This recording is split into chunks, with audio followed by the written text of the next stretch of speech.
Okay, if you are searching for your purpose and want to look in the mirror and be in alignment with the person you see looking back at you, our next guest is here to help you. He's the life coach and psychotherapist to the Detroit Pistons and was recently featured on Oprah and Prince Harry's The Me You Can't See on Apple TV+. Dr. Yeager is here. Thank you so very much for being here. It is so good to join you and live and in studio. I know. That's a beautiful thing. It's so great to have you. And I mean, your book, you've been working with the Detroit Pistons, you worked in the school system before, so you've been in this industry, but I feel like mental health has become such a hot topic lately. Yeah, like we're trying to get rid of that taboo, that stigma, but we're talking about it so much. Yeah, and I think that ultimately is a good thing, right? Because one of the things that we should be seeking to do is normalize this conversation. Physical health has been normalized. You know, if there's something going on, we all get behind it, we all support it. But mental wellness is quite different. People talk about it, we don't know how to respond, we don't know what to do with those things. So the more we could discuss it, talk about it, the more we can normalize it. So I think that's good. I love it. So your book, How Am I Doing? 40 Conversations to Have with Yourself, but I just love the question, how am I doing? Because we don't ask ourselves that very often. No, but who teaches us to? Right. We're taught to engage with others and ask how are you doing today? That's right. Exactly. Which is good and important, but we should turn that back on ourselves and ask ourselves that question, and not only ask it, but answer it. Right? How am I doing? How did I get here? What could be better for me? I think it's something that we should tune into and do a better job of.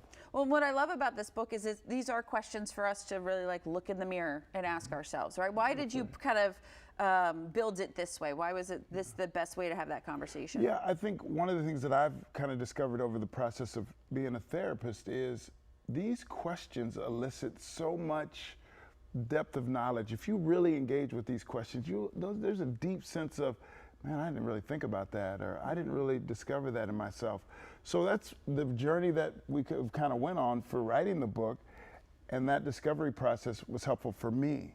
I used a lot of these questions in therapy with other people, so utilizing that with myself, asking myself these questions, and then other people these questions, I think I've just found out and discovered this is really important. Yeah, and there are times I know too, a friend of mine had kind of a mental health workshop the other day, and she invited me, I'm like, I don't have the mental capacity right now to like soak it all in. You know, you're saying these are things we should be doing for ourselves. Obviously it's not an everyday kind of thing, but really should be focusing on learning the answers to these questions. We should, and again, this is not something you have to do all of today. All right, I'm going to jump in and dump in and do it all. No, I think it's a bite-sized approach. There's an African proverb that says, how do you eat an elephant?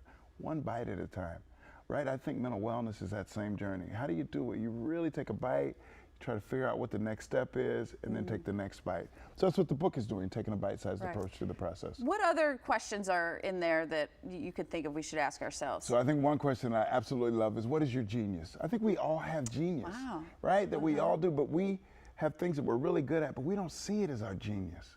But I think if we really engage with understanding what our genius is, not only do we benefit, but those around us can benefit from our genius.